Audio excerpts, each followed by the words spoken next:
उसने टैक्सी में बैठते हुए मेरे हाथ को अपनी दोनों हथेलियों के बीच भींचते हुए कहा, अच्छा, जल्दी ही फिर मिलेंगे। मैंने कहा, जरूर मिलेंगे, और दूर जाती टैक्सी को देखती रही। उसकी हथेलियों की गर्माहट देर तक मेरे हाथों को सहलाती रही। अचानक वातावरण में गहरे काले बादल छा गए। ये न जाने कब बरस पड़े। बादलों के बरसने और मन के फटने में क्या देर लगती है। न जाने कब की जमी बर्फ पिघलने लगी और मैं हिमशिला से साधारण मानवी बन गई। मुझे पता ही नहीं चला। मेरे मन में कब का विलुप्त हो गया प्रेम का उष्ण सोता उमड़ पड़ा, उफन पड़ा। मेरी उससे पहली पहचान एक सेमिनार के दौरान हुई थी।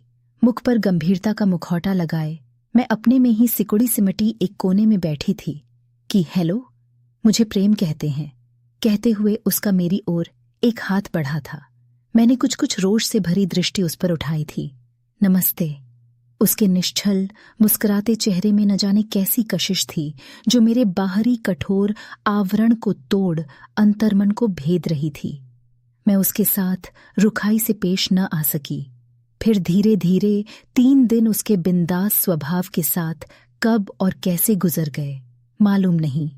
मैं उसकी हर अदा पर मंत्रमुग्ध सी हो गई थी। सारे दिनों के साथ के बाद अंत में अब आज विदाई का दिन था। मन में कहीं कहीं गहरे उदासी के बादल छा गए थे। उसने मेरे चेहरे पर नजरें गड़ाए हुए मोहक अंदाज में कहा, अच्छा, जल्दी ही फिर मिलेंगे। उसके हाथों की उष्णता अब भी मेरे तन बदन को सहला रही थी। मुझे आश्चर्य हो रहा था कि क्या मैं वही वंदना हूं जिसे मित्रमंडली ने हिमशिला की उपाधि दे रखी थी। सही ही तो दी थी उन्होंने मुझे यह उपाधि। जब कभी अकेले में कोई नाजुक क्षण आ जाता, मैं बर्फ सी ठंडी पड़ जाती थी। मुझ पर कच्छप का खोल चढ़ जाता था। पर क्या मैं सदा से ही ऐसी थी? अचानक ही बादलों में बिजली कड़की। मैं वंदना, भोली भाली, बिंदास, जिसके ठहाकों से सारी कक्षा गूंज उठती थी। मित्र कहते छत तोड़, दीवार फोड़ अट्टहास को बिजली की कड़क ने तेज तेज कदम उठाने को मजबूर कर दिया। तेज कदमों से सड़क मापती घर तक पहुंची। हांफते थके हुए से चेहरे पर भी प्रसन्नता की लाली थी। दरवाजा माँ ने ही खोला। हाँ गई बेटी, जा जल्दी कपड़े बदल डाल, देख तो किस कदर भीग गई। अच्छा माँ, कहकर मैं कपड़े बदलने अंदर चली गई। मेरे हाथी सब्जी काट रहे थे पर चारों ओर उसी के शब्द गूंज रहे थे। बधाई वंदना जी, आपके भाषण ने मुझे मुग्ध कर लिया।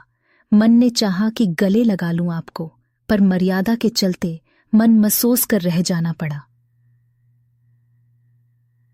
उसके गले लगा लूं कि उस भाव ने मेरे होंठों पर सलज्ज मुस्कान सी ला दी। मां चौके में खड़ी कब से मुझे देख रही थीं, पता नहीं, पर उनकी अनुभवी आंखों ने शायद ताड़ लिया था कि कहीं कुछ ऐसा घटा है जिसने उनकी बेटी को इतना कोमल, इतना मसृण बना डाला है। बीनू, कौन है वह? मैं भावलोक से हड़बड़ाकर कटु यथार्थ पर आ गई। कौन मां? कोई भी तो नहीं है। बेटी, मुझसे मत छिपा। तेरे बा।